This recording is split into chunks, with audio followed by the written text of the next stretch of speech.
Hello students, I am V. Ellen Swarupini, lecturer in biochemistry from Sri Venkateswara College of Arts and Sciences, which is affiliated to Adikavi Nannaya University, Rajahmundry. In the last class, we discussed about pituitary gland, and this is a continuation lesson for the previous pituitary gland class. Okay, so this particular topic is for 3rd BSc Biochemistry students, and paper is 5th paper, and its title is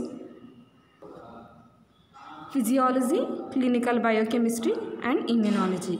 And from this paper, from unit 2, we are discussing this topic, pituitary gland. Okay, so previously we discussed about what is pituitary gland, what is the location of pituitary gland in our body, and its biological functions, and its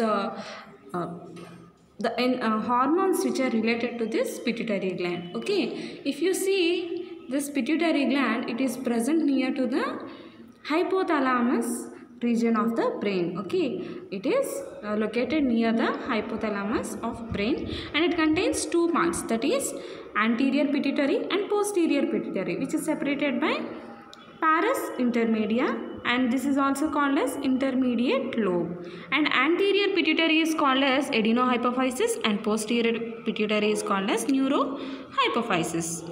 And coming to this anterior pituitary hormones, these hormones which are secreted from anterior pituitary are classified into three major categories. They are growth hormone prolactin group, glycoprotein hormones, and pro-opiomelanocortin peptide family. So in the previous class we discussed about growth hormone prolactin group and also glycoprotein hormones. So once again let's refer these two group of hormones, and we'll see the third group, that is pro-opiomelanocortin peptide family. Okay, so growth hormone and prolactin group contains majorly two enzymes, that is growth hormone and prolactin. Growth hormone is responsible for the growth of any particular individual. Okay, and prolactin is a lactating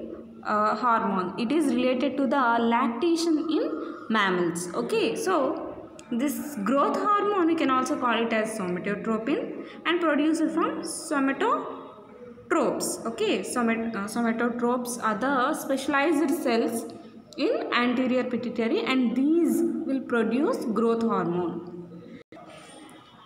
And this particular growth hormone is influenced by two hormones, that is growth hormone releasing hormone and growth hormone release inhibiting hormone, and these two hormones are secreted from hypothalamus. Okay, this action of pituitary or the secretion of this growth hormone from anterior pituitary is influenced by the hypothalamus hormones, that is growth hormone releasing hormone and growth hormone release inhibiting hormone. Okay, and this growth hormone will produced by different kinds of physical factors, or day-to-day hobbies will also influence this growth hormone production.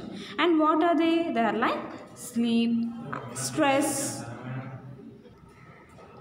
So our day-to-day life hobbies like sleep and our stress levels, and the percentage of exercise we give to our body, and food intake, based on all these characters or based on all these factors also growth hormone production will be influenced. Okay, and if you coming to the biochemical functions of this growth hormone, it will affect growth. Ultimately this growth hormone is responsible for the growth in all individuals. Okay, and apart from growth, that means actually growth is influenced by different kinds of metabolism in our body. Like if our body is showing high metabolic rate with all the biomolecules in our body, ultimately this will lead to proper growth and development in our body. So that's why this growth hormone also play important role in the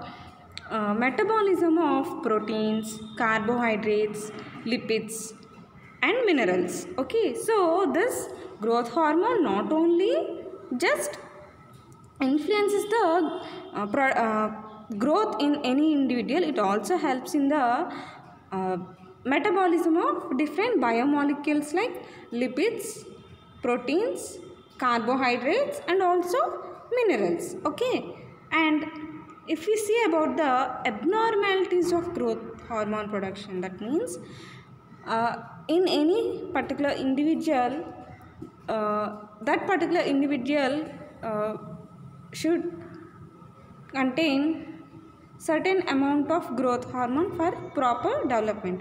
If that particular individual is lacking this production of growth hormone or overproduction of growth hormone, that means balanced quantity of growth hormone if not present, then it will lead to abnormalities. It might be overproduction or it might be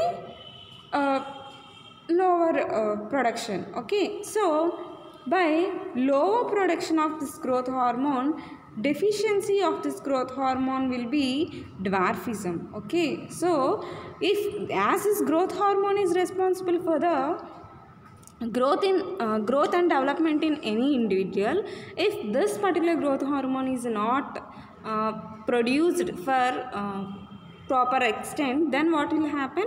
There will be no growth in that particular individual and condition of dwarfism will be seen. Dwarfism is nothing but person will not grow after his increase in the age. Okay, even though if that individual is having 20 or 30 years, that particular individual will be short, and in few conditions mental retardedness also is seen in this dwarfism. Okay, and the next one is overproduction of growth hormone. So if it is produced in less quantity, dwarfism is seen, and if it is produced in high quantity, it is again, it will this overproduction of growth hormone is again related to two different kinds of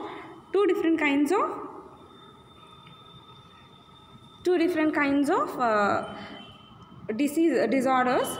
One is if overproduction of growth hormone is seen in infants or in individuals whose epiphyseal plates were closed. These epiphyseal plates closure will indicate that means if epiphyseal plates were closed, that particular individual bones will now grow further. Okay, that means it is an indication for stopping of body development in any individual. So if this growth hormone is overproduced in children or in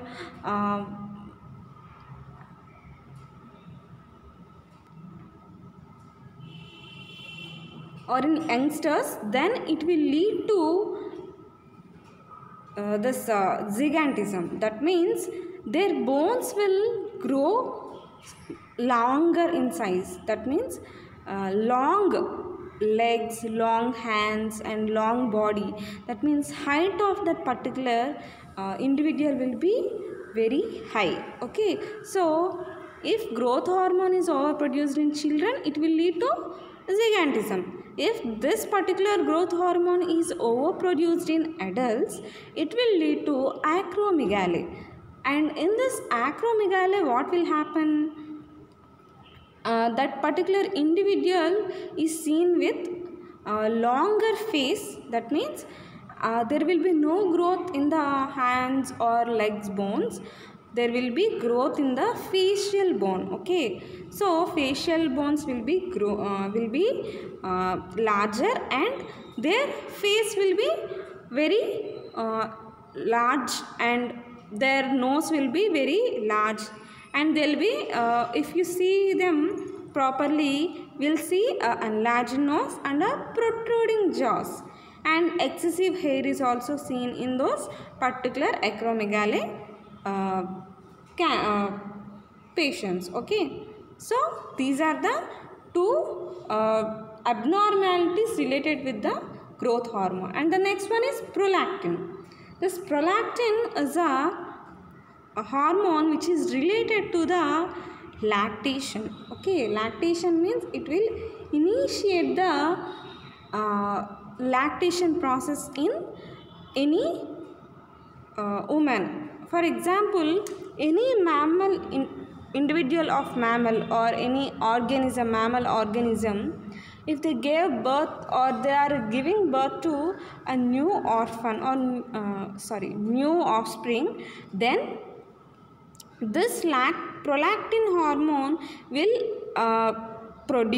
be produced and it will initiate the lactation process. Lactation process will be initiated so that the newly born offspring can be fed with lactating milk. Okay, so mammals are nothing. These are the organisms who feed their offsprings with milk, and this milk is produced in that particular individual after the birth of the offspring, and this is initiated by the prolactin hormone. Okay, so this prolactin hormone is also called as lactogenic hormone, luteotropic hormone, mammotropic hormone, or luteotropin. So these are the few alternative names for this prolactin.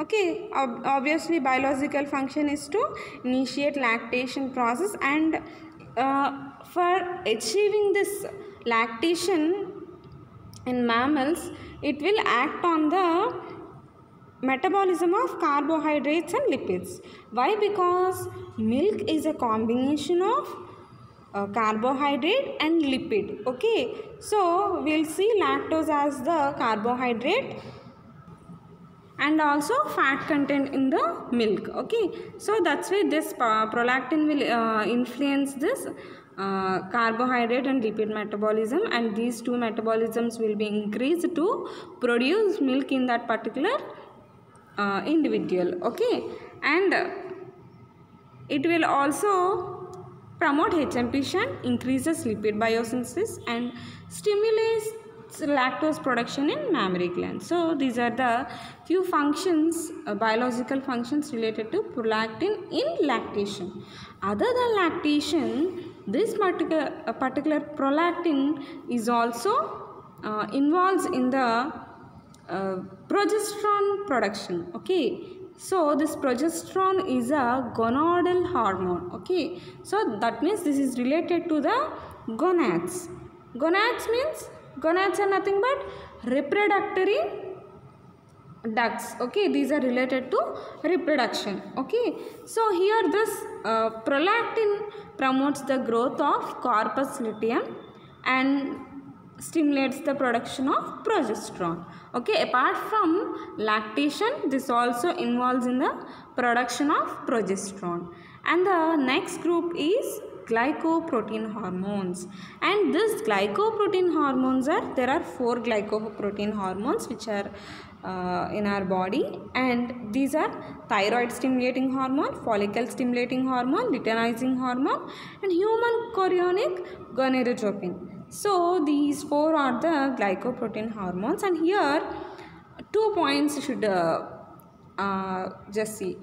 This, apart from thyroid stimulating hormone, all the other, that is follicle stimulating hormone, luteinizing hormone, and human chorionic gonadotropin, these 3 are called as gonadotropins. Okay, these 3 are called as gonadotropins. These 3 collectively called as gonadotropins. And here one more important point is this human chorionic gonadotropin.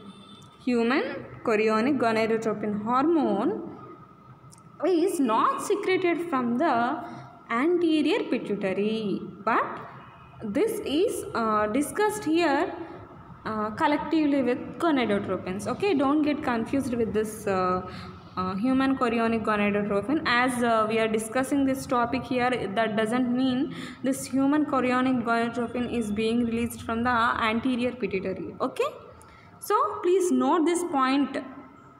Okay, and if you see about thyroid stimulating hormone, this thyroid stimulating hormone is a dimer glycoprotein, and this particular thyroid stimulating hormone is responsible for the production of thyroid glands like T3 and T4. Okay, these two hormones are influenced on this thyroid stimulating hormone. Okay, this thyroid stimulating hormone release is responsible by the thyroid gland hormones, that is T3 and T4, and also thyrotropin releasing hormone. These three hormones which are released from thyroid gland hormones T3 and T4, and hypothalamus hormone, that is thyrotropin releasing hormone, is responsible for the thyroid stimulating hormone production, and this production of this THS is also influenced or controlled by feedback mechanism of these enzyme these hormones. Okay, so this is about thyroid stimulation hormone, and let's see about the functions. Majorly this TSH is responsible for the uptake of iodine. Okay, this particular thyroid stimulating hormone is responsible for the uptake of iodine, and this will impact thyroid gland. Okay, and organification, that means active form of iodine is produced, and this process is enhanced by this thyroid stimulating hormone. Okay, and now let's see about gonadotropins. Gonadotropins means follicle stimulating hormone, luteinizing hormone, and human chorionic gonadotropin are collectively called as gonadotropin. So first let's see about the biological functions of this follicle stimulating hormone. This follicle stimulating hormone has two different functions. If it is present in females, what its function is, it will stimulate follicular growth.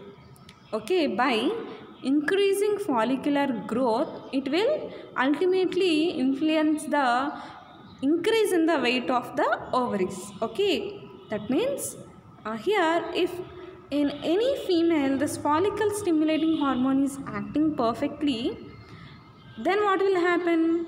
Ovary growth of that particular woman will be very good and weight of the ovary will be high, and by this what will happen? It will enhance the production of estrogens. Estrogens are the hormones related to the ovaries. Okay, and these are the female hormones and very essential for the reproductive system and for the reproduction process also.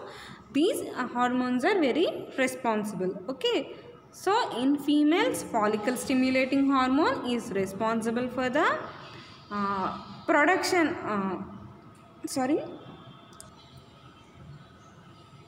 increase in the ovaries weight, which will ultimately influences the production of estrogens. Okay, and coming to male, this follicle stimulating hormone is helpful in the stimulation of testosterone production. So whereas estrogen is a female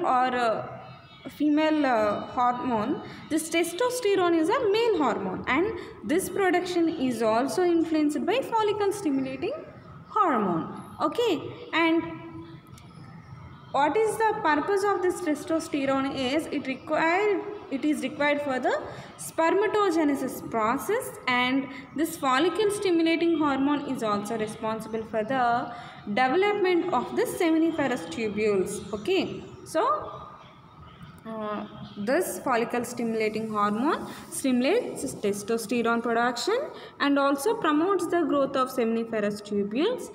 These two actions ultimately responsible for the spermatogenesis process. Okay, now let's see about the biological functions of luteinizing hormone.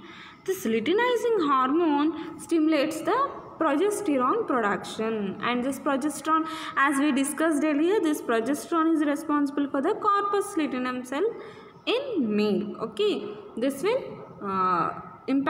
this will influence the corpus luteum cells growth. Okay, and this luteinizing hormone and follicle stimulating hormone both collectively are responsible for the secondary sexual characters in males. Okay, so what are secondary sexual characters in males? Nothing but at certain age males or boys will they observe production of or production of this mustache, beard and change in their voice.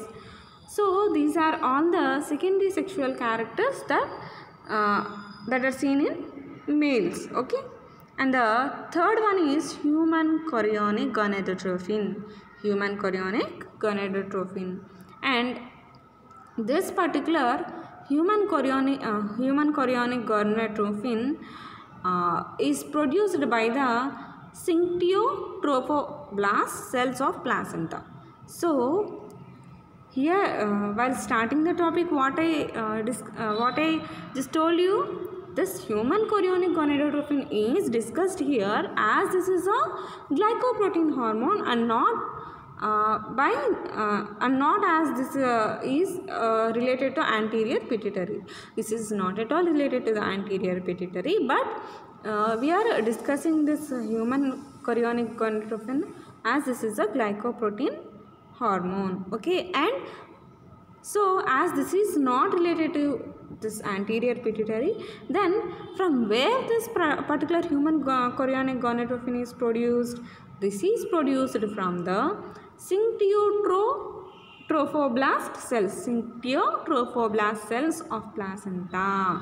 Okay, so placenta means this placenta will be produced when a ovum is fertilized. At that particular time, after implantation of that particular zygote. Okay, firstly what will happen in reproduction? Fusing of gametes will be observed, and after that particular zygote is after fusing of the gametes, zygote will be formed, and this zygote will be implanted onto the wall of the uterus. Okay, so after this implantation process, a placenta will be developed between mother and the ovary or the fetus. Okay, simply we can call it as fetus. So from the syncytiotropoblast cells of placenta, after implantation of the zygote onto the uterus wall, this particular human chorionic gonadotrophin is released from this syncytiotropoblast cells of placenta. Okay, and here there is a what is the important biological function of this HCG is it is essential, or it is utilized in the early identification of pregnancy. Okay, within weeks of time we can identify this pregnancy using this HCG percentage in plasma and also in the urine. By calculating percentage of HCG in urine, within weeks of time pregnancy can be detected easily. Okay, so now let's move on to the next group of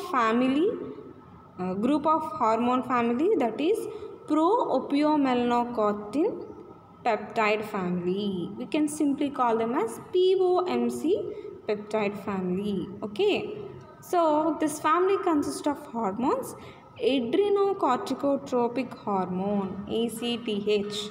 ACTH is a POMC peptide hormone. Okay, and this is synthesized from anterior pituitary.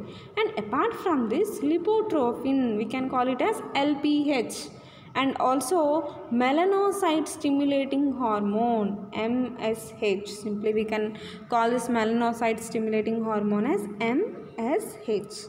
And apart from these three hormones, there are many number of neuromodulators like iodotrophins and enkephalins synthesized from anterior pituitary. Okay, that means anterior pituitary will secrete many hormones. Okay, and from that few are like glycoprotein hormones, few are melanocortins, and few are prolactin and that lactating hormones. So these are many kinds of hormones are synthesized from anterior pituitary, and we discussed about the two other categories. And coming to this pro-opiomelanocortin group, majorly adrenocorticotropic hormone, lipotrophin, and melanocyte stimulating hormone are seen. Apart from these three, many neuromodulators, and these are again divided into different kinds, and most important are endorphins and enkephalins. These are the neuromodulators which are synthesized from anterior pituitary. So the synthesis of this POMC family is very interesting. Okay, all the members of POMC are produced from a single gene of the anterior and intermediate lobes of pituitary. Okay, intermediate lobe is nothing but the region which is separating this anterior pituitary from posterior pituitary is nothing but intermediate lobe. So here POMC hormones production is involved with both anterior pituitary and also the intermediate lobe. Okay, and a single polypeptide pro-opiomelanocortin as the precursor for the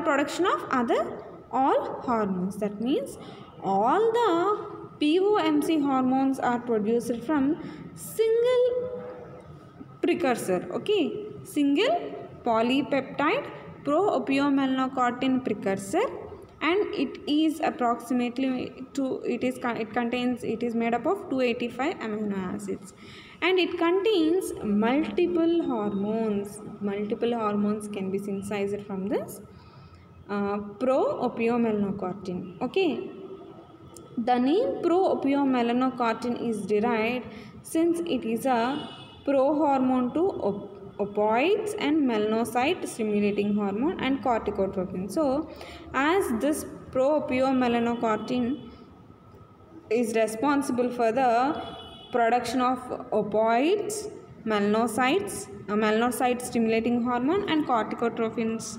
So that's why this is named as pro-opiomelanocortin. So let's see about different hormones that are produced from this prohormone, that is pro-opiomelanocortin.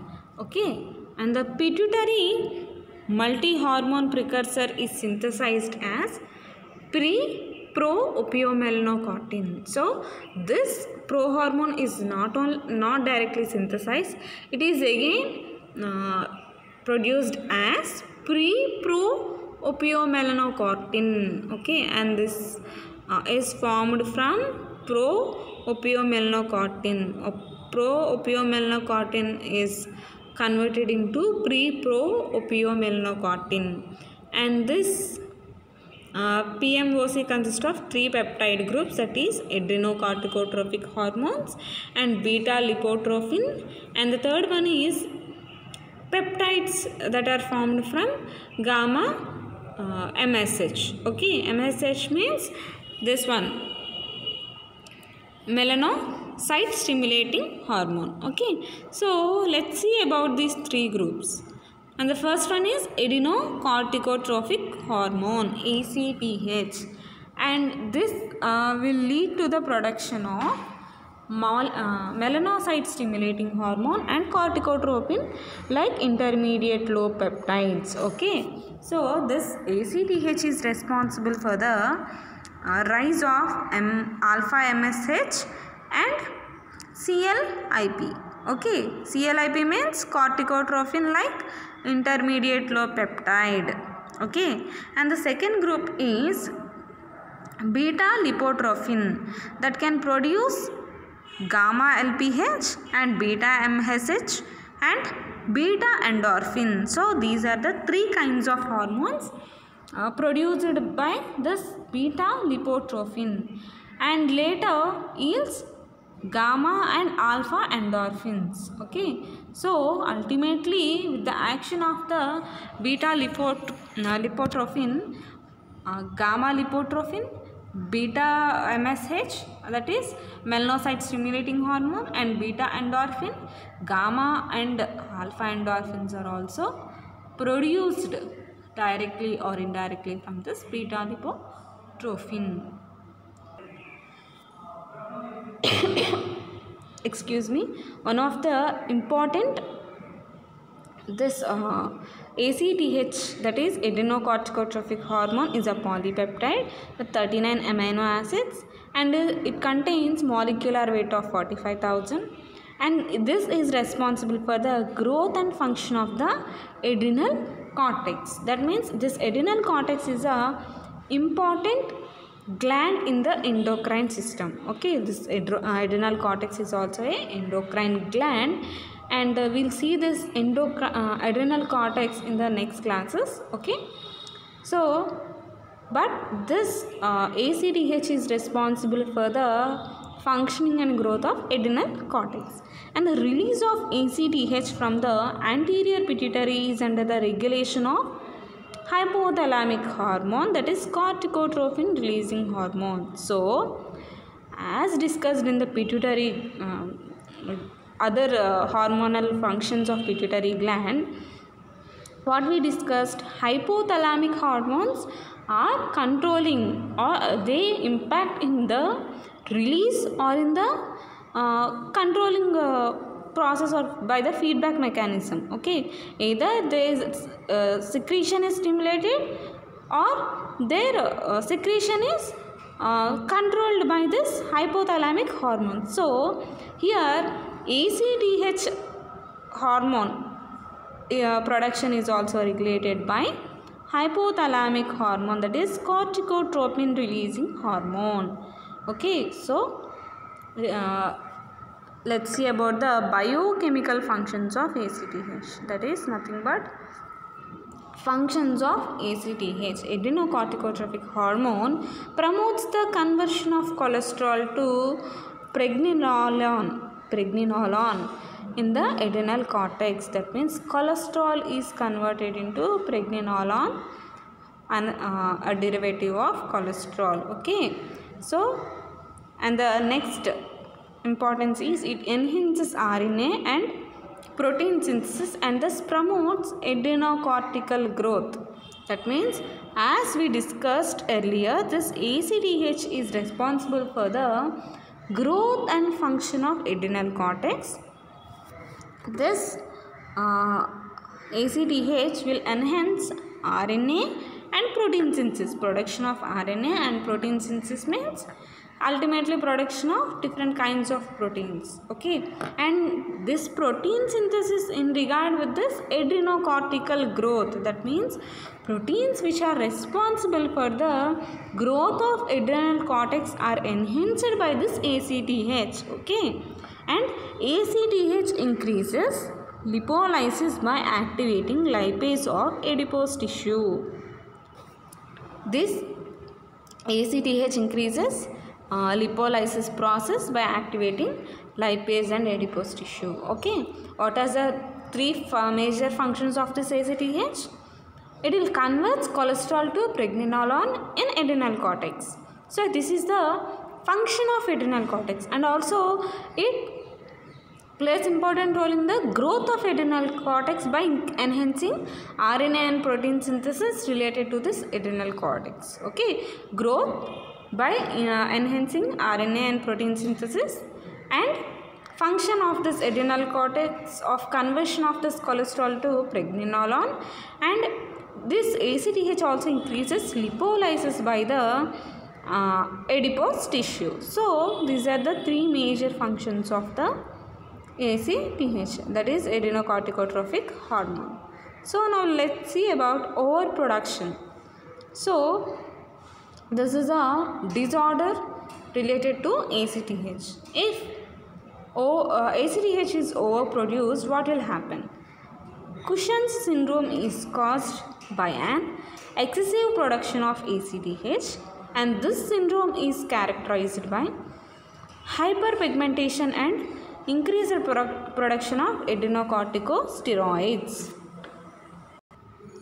So, this overproduction of ACTH is responsible for the Cushing's syndrome, and why this Cushing's syndrome is produced means by the excessive production of ACTH, and in this syndrome, that is Cushing's syndrome, hyperpigmentation and increased production of adrenocorticosteroids is observed. Hyperpigmentation means pigmentation, that means waste materials are mostly deposited in the skin, and we call it as pigmentation. Okay, and pigmentation is very high in these patients with Cushing's syndrome, and this why this hyperpigmentation is carried, this is by the adrenocorticosteroids production. Increased adrenocorticosteroids will be produced, and these will be seen in the hyperpigmentation. Okay, so and the next hormone is beta lipotrophin. Beta lipotrophin. This beta LPH is derived from pro-opiomelanocortin. So, this beta LPH is derived from POMC and contains 93 carboxyl terminal amino acids. Okay, it contains 93 carboxy terminal amino acids, and this polypeptide consists of gamma LPH and beta endorphin, from which beta melanocyte stimulating hormone and gamma endorphin are present, and this gamma endorphin can be converted into alpha endorphin and then to enkephalin. So this is a series of reactions. Okay, so these are series of reactions. First, what will happen? This beta lipotrophin is synthesized from pro-opiomelanocortin. Okay, first reaction is pro-opiomelanocortin is converted into beta LPH, and this beta LPH is broken into gamma LPH and beta endorphin. Okay, and from these components, what will happen again?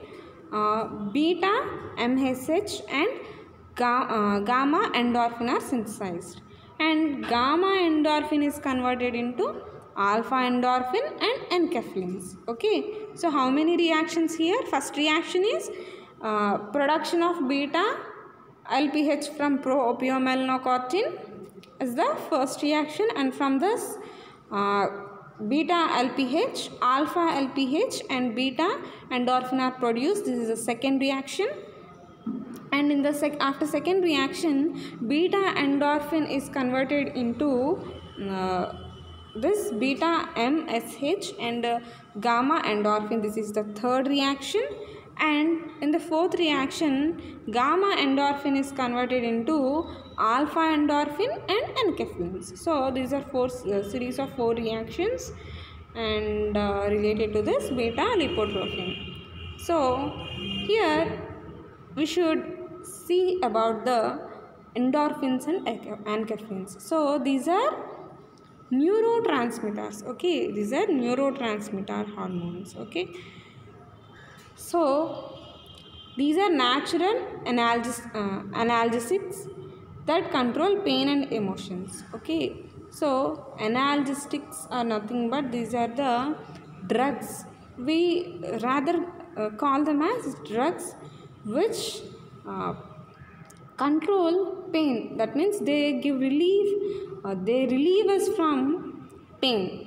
Okay, and coming to this endorphins and enkephalins, These act as analgesics and they control pain and emotions in our body. Okay, endorphins and enkephalins are peptide neurotransmitters that produce opiate-like effects on the central nervous system. Hence, they are also known as opioid peptides. Okay, so these both endorphins and enkephalins are neurotransmitters, and they act and they produce opioid-like components, and we call them as that's why we call them as opioid peptides. And these opioid components produced from endorphins and enkephalins will show their effect on central nervous system.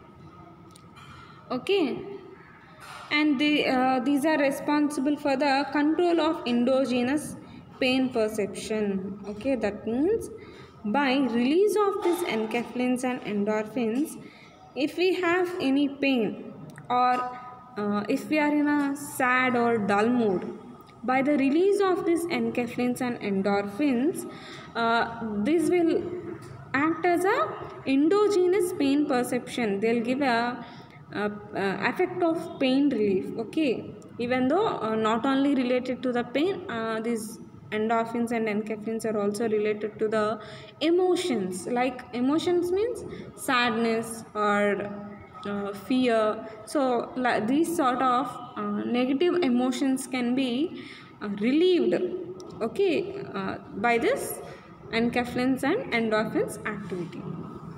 So now let's see about the biochemical functions of beta LPH. So these endorphins and enkephalins are the derivatives of this beta LPH. So we should only see about the functions of LPH here.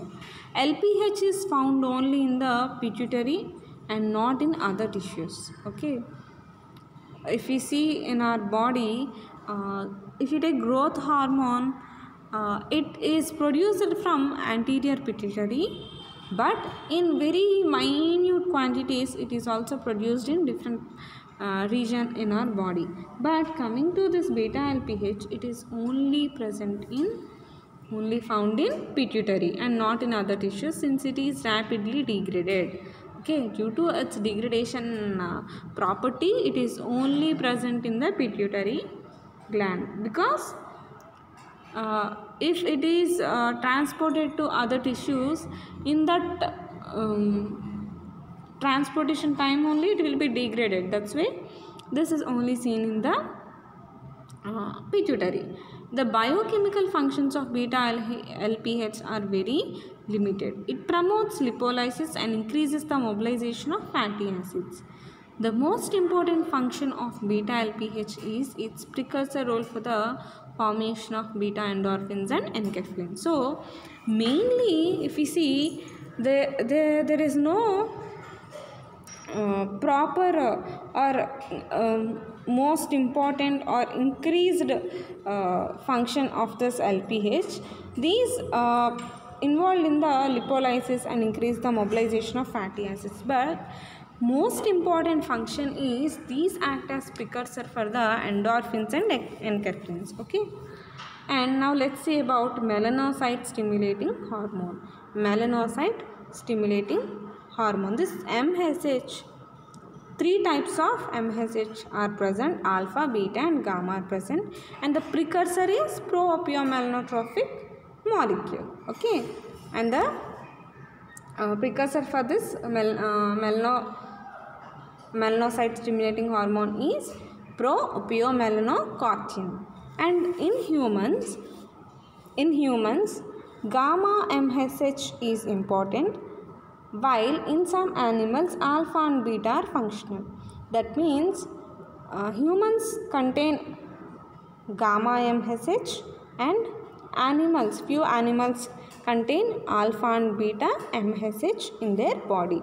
And the activity of gamma MSH is concerned with contained in the molecule gamma LPH or its precursor beta LPH. Okay, that means this gamma MSH activity is based on the gamma LPH or the precursor beta LPH. That means from beta LPH alpha LPH is formed, and from that this gamma MHH is formed. So for this purpose, this is dependent on its precursors.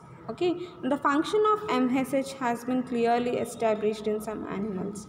Okay, the proper function of this MSH is only seen in few animals only. And MSH promotes the synthesis of skin pigment melanin.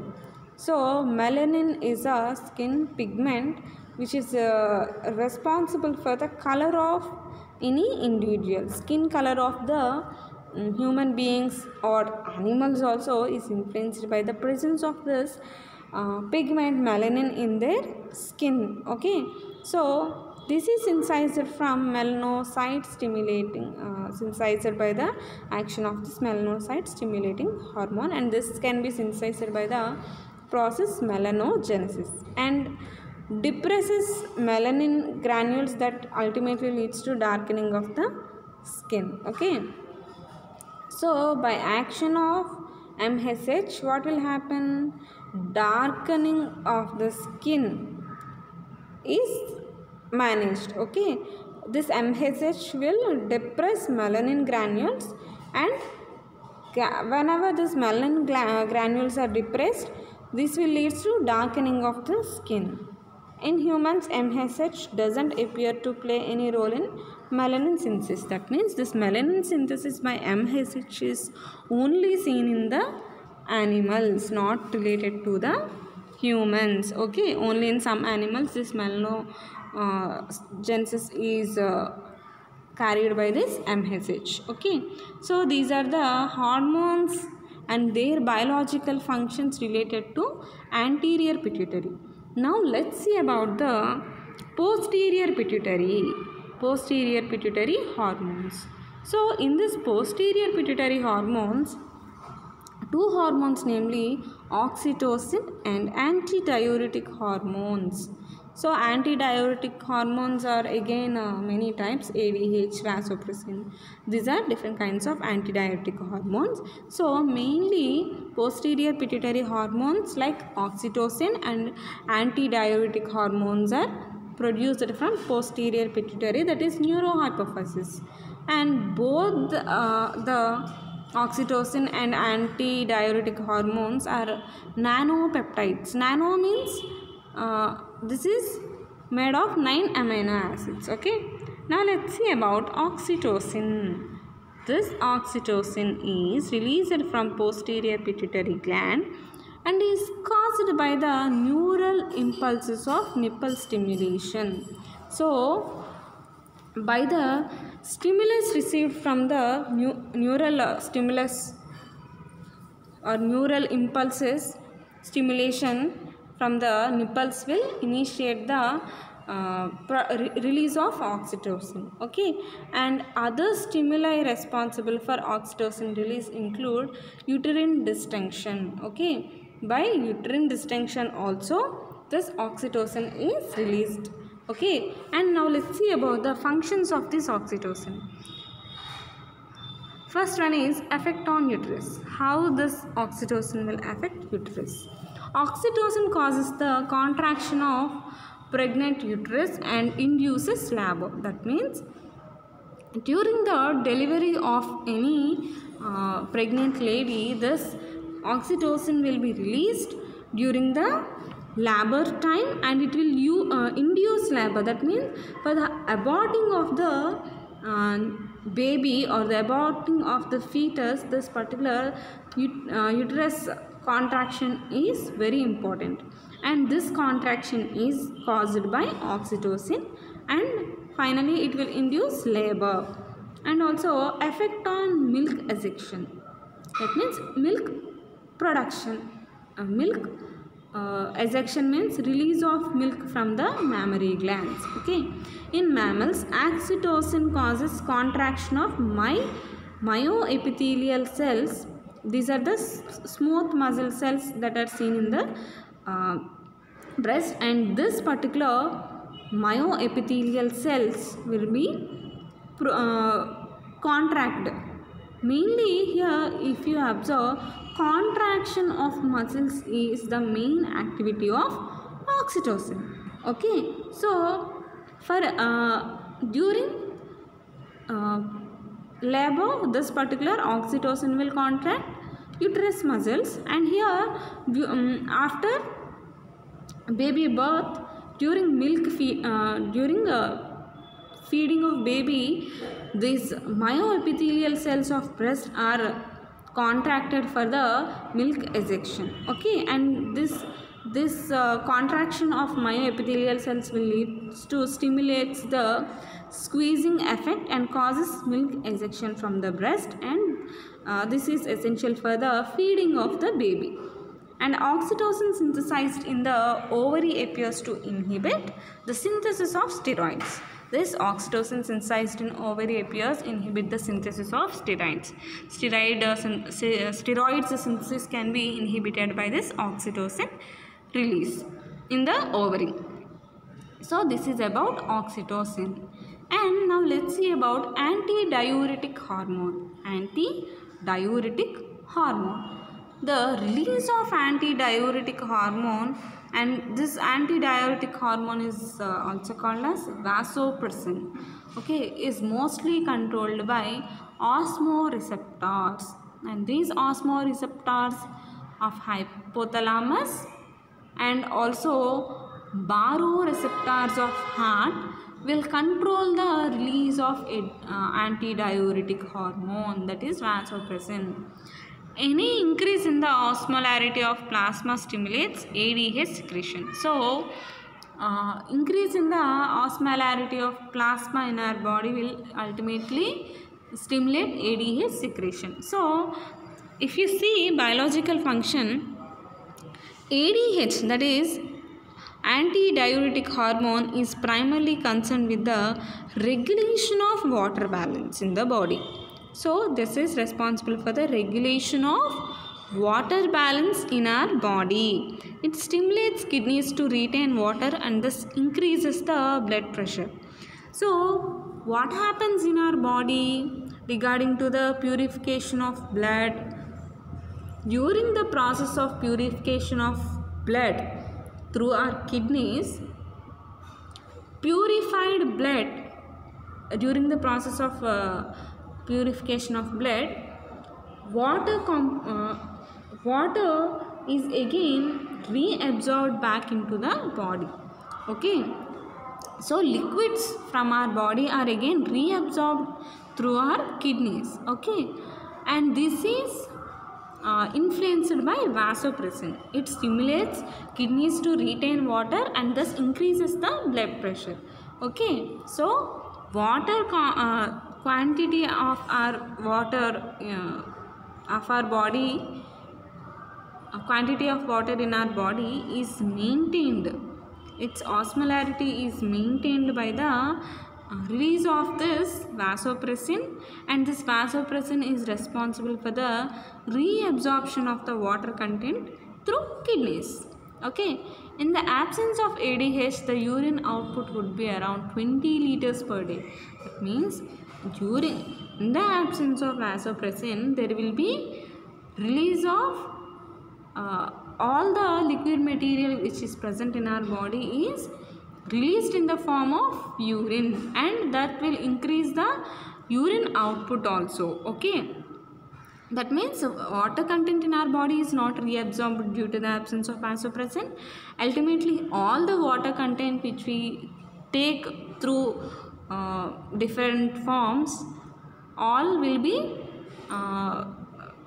excreted in the form of urine, and this ADH acts on the distal convoluted tubule of kidneys and causes water reabsorption, with the result that urine output is around 0.5 to 1.5 liter per day. So this is on an average any individual will excrete around 0.5 to 1.5 liter urine per day, but with the absence of vasopressin or the activity of this ADH, antidiuretic hormone, that particular individual will produce around 20 liters per day. So it's a very dangerous situation. That's why this ADH will help our body to reabsorb this particular water content or liquid content through kidneys, and this ADH will act on distal convoluted tubule of kidneys. Okay, so if you see the diagram of kidneys, okay, our urine, if you see the urine system diagram, excretory system, mainly these if you see nephrons are the basic units of kidneys, okay, and nephrons contain a tubular, U-shaped tubular structure, like that is distal convoluted tubule, and on this particular distal convoluted tubule of every nephron in kidney, this ADH will act and will help in the water reabsorption. Okay, so mechanism of action of this ADH. Let's see the mechanism of action of this ADH. ADH stimulates adenylate cyclase, causing production of CAMP. This will stimulate adenylate cyclase, and adenylate cyclase is stimulated to produce cyclic adenosine monophosphate, and water reabsorption is promoted by CAMP. Okay, by production of the CAMP, and the CAMP will promote, it will help the water reabsorption. And inhibitors of adenylate cyclase, example calcium, will inhibit the activity of ADH. Okay, so calcium will inhibit the adenylate cyclase. If this adenylate cyclase is inhibited, what will happen? Again, activity of this reabsorption will be lowered. Okay, and this supports the view that ADH action is mostly mediated through CAMP. Okay, this is a whenever we discuss about the CAMP, we should simply understand that as CAMP is a secondary messenger. Whenever you see the CAMP in any topic, that means the CAMP is responsible for wide variety of functions in our body. Wherever you see the CAMP, it is a secondary messenger. Okay, and how this particular ADH is responsible for diabetes insipidus. Okay, this is a diabetic disorder. That means patients of this diabetes insipidus will lack insulin in their body. Okay, so this diabetes insipidus is related to the insulin disorder, and this disorder is characterized by the excretion of large volumes of dilute urine, that is polyuria. When we are discussing this topic diabetes, there we'll discuss about this topic polyuria, which is a disorder related to the diabetes. This polyuria is a disorder related to the diabetes. That means patients with diabetes will ultimately lead to other disorders like this, small disorders like polyuria. If we see any diabetes patient, these diabetic patients will urinate very rapidly. Okay, that means urination or excretion of liquid content in their body is very high, and this is due to the action of ADH. Okay, and diabetes insipidus is a characteristic of excretion of large volumes of dilute urine, and that we can also call it as polyuria. And it is due to insufficient levels of ADH or a defect in the receptors of target cell. That means proper effect of this polyuria in diabetic patients is not yet known, but some assumptions that due to the insufficient levels of this ADH, this particular